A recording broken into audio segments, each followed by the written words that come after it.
Sports aren't that serious of a thing. Sure, I live and die with my teams.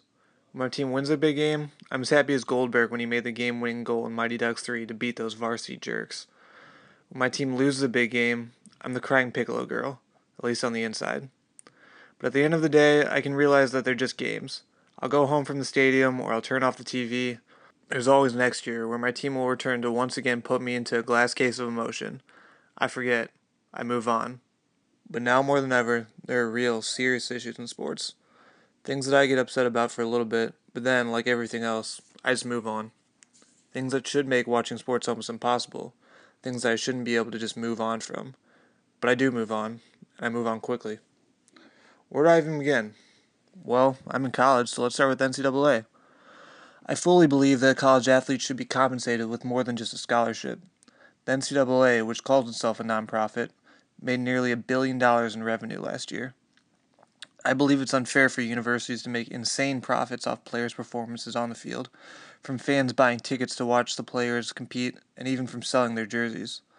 I hear statements like from former UConn basketball star Shabazz Napier, who said he had nights where he went to bed hungry. And I think how unfair it is that a player who carried his team to an NCAA championship and made his school millions of dollars doesn't have enough money to get himself a bite to eat.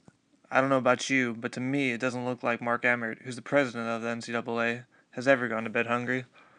I believe that the NCAA is corrupt, but I bought season tickets for Mizzou football and basketball games this year.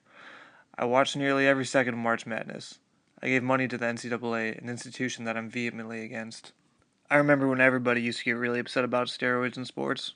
Remember those good old days when the biggest concern about athletes was that they were getting too big, too strong, too good?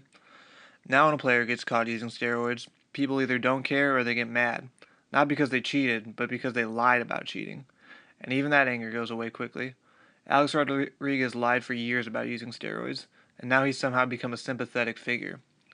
Football is a category of hypocrisy all to itself. The sport has gotten so violent that players are retiring early just so that they will be able to keep their brains intact and not suffer the fates of so many of their predecessors who've sustained too many head injuries. The NFL said for years that concussions weren't a big deal until the overwhelming evidence made them realize, duh, of course they're a big deal. The league doesn't just have a problem with violence on the field, but off the field as well. Domestic violence obviously is more of a societal issue than a football problem, but the league didn't really seem to care much about it until recently. Ray Rice was only suspended 2 games for assaulting his then fiancée, until a video was released that actually showed the incident. Then there was a bunch of outrage, and now anyone linked to domestic violence is used as a sacrificial lamb by the league to show that they really do care about this issue.